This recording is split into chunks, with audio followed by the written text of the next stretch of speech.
We talk about the internet using words like the cloud, as if our digital lives float freely in a weightless, invisible atmosphere.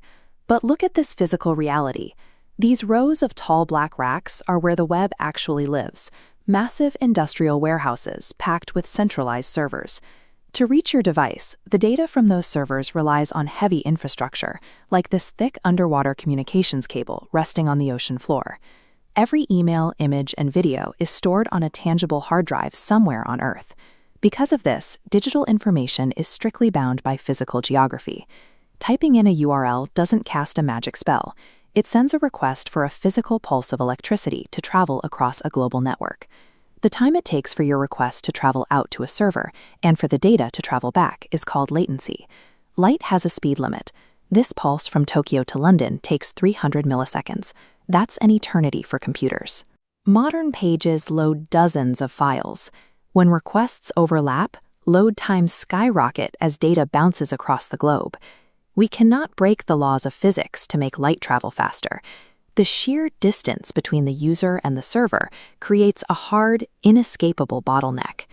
If engineers can't increase the speed of the transmission, they have to decrease the distance of the trip.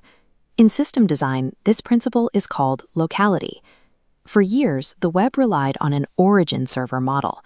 As you can see here, one central computer attempts to send data to millions of users scattered across the world map.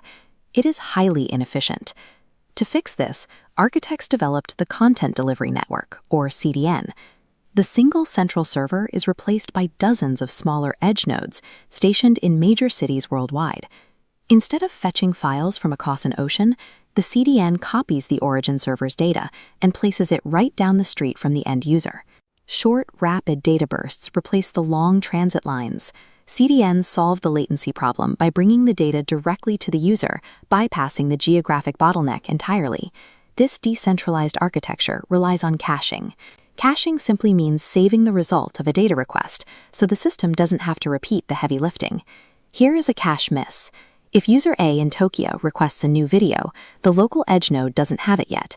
It has to fetch the file all the way from the London origin server. But once that file arrives, the Tokyo node saves a copy. When user B asks for the exact same video, it triggers a cache hit. The node serves the file locally and almost instantly.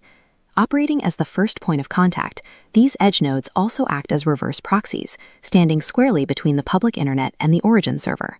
When a massive surge of viral traffic hits, or a network faces a denial of service attack, edge nodes absorb the impact, shielding the fragile central server. By keeping the heavy traffic at the edges of the network, CDNs keep the central systems online and resilient under extreme pressure. Today, almost all the high-bandwidth content you interact with is delivered through this edge architecture, rather than the corporate servers of the sites you visit. When you sit down to watch a 4K movie, like the titles shown here on Netflix, you are likely streaming those heavy video files from a nondescript server rack located just a few miles from your house. This globally distributed infrastructure is designed to be completely invisible. It operates entirely in the background to maintain the illusion of an instantaneous connection. The best way to move data fast is to not move it very far at all. By adapting to physical locality, the modern internet has evolved from a centralized filing cabinet into a globally distributed organism of instant memory. Enhance your coding skills with us. Don't forget to subscribe to Code 5 Food for the latest updates and tutorials.